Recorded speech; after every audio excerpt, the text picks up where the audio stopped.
there are so many unbelievable issues with the Across the Spider-Verse movie. But there's one specific one that is absolutely the biggest issue of all. But I'll get to that last. First, I want to talk about some of the other issues I had. Not in any particular order, except for the fact that I am going to save the biggest issue when it comes to the film for the last part. Like, you're going to want to be here for the last part, because the last part is really going to explain the frustration that I and so many people have with this film. But the number one issue with this movie is obviously the fact that so many characters do act completely out of character, like Spider-Man himself, obviously Peter Parker, and then all these other Peter Parkers. And then you've got Miguel O'Hara, who's just a total vicious monster, which they'll probably end up making some kind of big plot twist, which won't really be a plot twist in the next movie. It's not actually Miguel, it's actually Morlun, and he's just trying to get all the spider people into one place. But if that's the truth, then what was the point of this movie? And secondly, wow, all those spider people fell for it. That just seems kind of crazy to me. Also, Miles is the first original anomaly, but there are anomalies that come before him, so that doesn't make a whole lot of sense. And there's other things like canon events. Oh my gosh, canon events are the dumbest things ever. It totally negates the whole point of Spider-Man. So it's like, oh, guess what?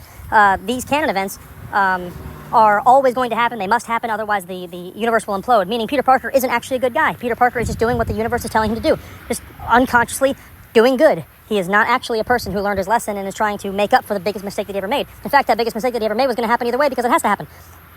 Okay, take a breath. Also, the fact that they said that this was like a specific, like a tongue-in-cheek, not so much though, because it was just blatantly as subtle as a brick. They wanted to call out fans that aren't a fan of Miles Morales.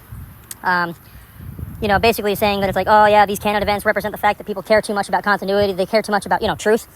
So that's a problem with the movie, absolutely. They're like, oh, you guys don't think that Miles is Spider-Man. Miguel O'Hara is basically the personification of fans that don't like it. So that's, like I said, a subtle brick subtext. Peter Parker is once again emasculated like he was in the first movie. He's a complete joke. The main Peter Parker that's in this movie, Peter B. Parker. Which I guess he ends up siding with Miles anyway. And then they bring in other characters, like versions of Spider-Man that we love, like Andrew Garfield, Tobey Maguire, and Spectacular Spider-Man, who all agree with this monstrosity concept that, oh, the universe might implode, so we're going to look the other way at Miles' father dying because it's a canon event, which is the whole point of our journey as Spider-Man, was so that we would never look the other way again. Oh my goodness, it's just it's a whole big mess.